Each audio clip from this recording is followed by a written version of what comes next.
Hello दोस्तों, स्वागत है आपका हमारे चैनल लैंड ऑफ वीडियोस में।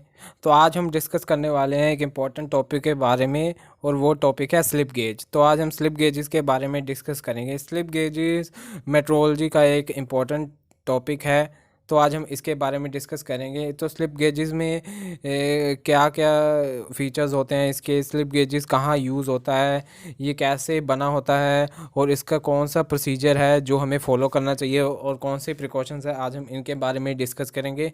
तो अगर आप चैनल पर नए हैं तो चैनल को लाइक कीजिए, शेयर कीजिए और सब्सक्राइब कीजिए, और ये वीडियो पूरा देखिए, तभी आपको अच्छी तरह समझ लगेगी।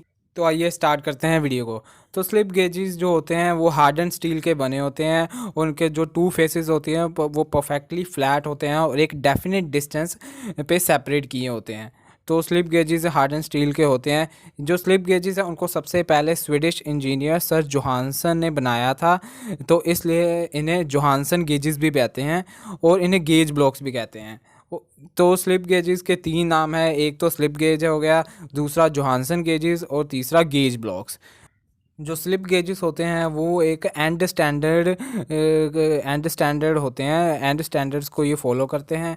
जो स्लिप गेजेस होते हैं वो बेसिकली हम यूज़ करते हैं किसी भी इंस्ट्रूमेंट, मेजरिंग इंस्ट्रूमेंट जैसे कि वर्नियर कैलिपर, हाइट गेजेस या माइक्रोमीटर, इनकी एक्यूरेसी को चेक करने के लिए। तो स्लिप गेजेस मेनली एक्यूरेसी को चेक करने के लिए होता है। कोई भी अगर वर्नियर कैलिपर या हाइट गेज में कोई एरर आता है या इसकी एक्यूरेसी ठीक नहीं है, तो हम इनको स्लिप गेजेस का यूज़ करके ठीक कर सकते हैं। जो स्लिप गेजेस होते हैं वो कंपैरेटर्स को स्पेसिफिक डायमेंशन पे सेट करने के लिए भी यूज़ होते हैं, और जो स्लिप गेजेस है वो एंगुलर मेजरमेंट के लिए भी यूज़ होते हैं। एंगुलर मेजरमेंट में ये स्लिप गेजेस साइन बार के साथ यूज़ किए जाते हैं। तो आइए बात करते हैं स्लिप गेजेस के कंस्ट्रक्शन के बारे में। तो ये कैसे बना होता है। जो स्लिप गेजेस है वो हाई ग्रेड स्टील का बना होता है। जो स्लिप गेजेस होते हैं उन्हें हार्डन किया जाता है ताकि वो किसी भी वियर को रेजिस्ट कर सकें, इसलिए इन्हें हार्डन किया जाता है। जो स्लिप गेजेस होते हैं उन्हें उन्हें इसके बाद हीट किया जाता है और कूल किया जाता है ताकि उनके इंटरनल स्ट्रेसेस को रिड्यूस कर सके बाय हार्डनिंग प्रोसेस को यूज़ करके हम इनके इंटरनल स्ट्रेसेस को कम करते हैं। जब आफ्टर स्टेबलाइजेशन जब स्लिप गेजेस की फिनिशिंग करनी होती है तो इन्हें हाई ग्रेड लैपिंग किया जाता है। इन्हें लैपिंग मिक्सचर के साथ इन्हें हाई ग्रेड फिनिश दी जाती है और इनको परफेक्टली फ्लैट किया जाता है ताकि इनकी एक्यूरेसी बढ़िया बने और ये पूरे परफेक्टली फ्लैट है। इसलिए इसके दोनों सरफेस के ऊपर, अपोजिट सरफेस के ऊपर लैपिंग ऑपरेशन किया जाता है ताकि ये बिल्कुल फ्लैट हो और इनकी एक्यूरेसी बढ़िया हो। और फ्लैटनेस करने का एक रीज़न ये भी है कि ये दोनों जब फ्लैट होते हैं तब इन दोनों को रिंगिंग प्रोसेस के द्वारा जोड़ना आसान हो जाता है, इसलिए इनके ऊपर लैपिंग अच्छी तरह की जाती है। उनका सरफेस बिल्कुल फ्लैट होता है। फ्लैटनेस की वजह से इसकी फिनिश इंक्रीज़ होती है और स्लिप गेजेस अच्छी तरह एक दूसरे के सरफेस को पकड़ सकते हैं और एडहियर कर सकते हैं रिंगिंग प्रोसेस करने के लिए, जिससे हम इनको जोड़ के इनका स्टैक बना सकते हैं किसी भी तरह की मेजरमेंट को लेने के लिए। तो आइए बात करते हैं इसे स्लिप गेज को यूज़ कैसे करना है और इसका कैसे प्रोसीजर है।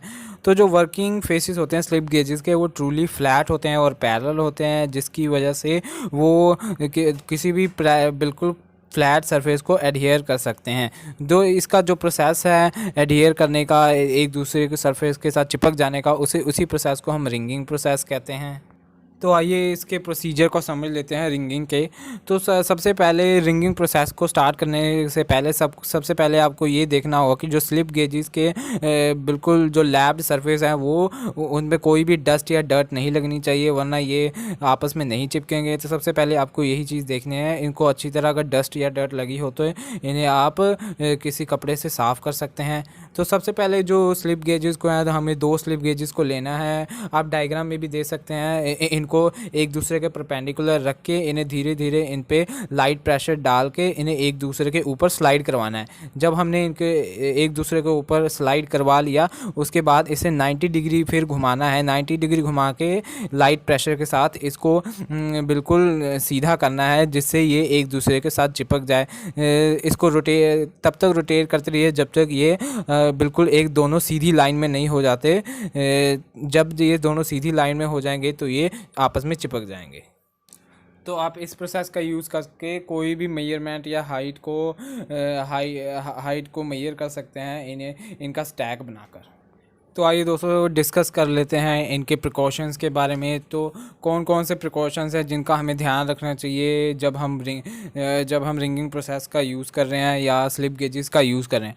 तो सबसे पहले हमें देखना चाहिए कि जो स्लिप गेजेस है उनमें कोई भी डर्ट या डस्ट नहीं लगी होनी चाहिए उनके लैब सरफेसेस पे, ताकि वो एक दूसरे से अच्छी तरह चिपक सकें, उसमें कोई भी डर्ट नहीं लगी होनी चाहिए। जो स्लिप गेजेस हैं उन्हें हमेशा एक प्रोटेक्टिव केसिंग के अंदर रखना चाहिए ताकि वो बिल्कुल पूरी तरह साफ़ रहें, उन पे कोई भी धूल मिट्टी ना जमे। जो भी इसका लैब सरफेस है उन्हें हमें फिंगर के साथ टच नहीं करना चाहिए ताकि उसमें कोई भी एरर ना आए चिपकते वक्त। तो जो भी हम रिंगिंग प्रोसेस का जब हम यूज़ करते हैं तो हमें उस स्टैंडर्ड प्रोसीजर ही यूज़ करना चाहिए उसका रिंगिंग का। जो हमने बताया है वही इसका स्टैंडर्ड प्रोसीजर है, तो हमें प्रोसीजर वही वाला अपनाना चाहिए। तो गेजेस जो होते हैं हमें उन पे अननेसेसरी प्रेशर नहीं डालना चाहिए ताकि उनमें कोई भी डिस्टॉर्शन ना हो। तो दोस्तों आज की वीडियो में बस इतना ही। अगर वीडियो अच्छा लगे तो लाइक कीजिए, शेयर कीजिए और सब्सक्राइब कीजिए। Thank you.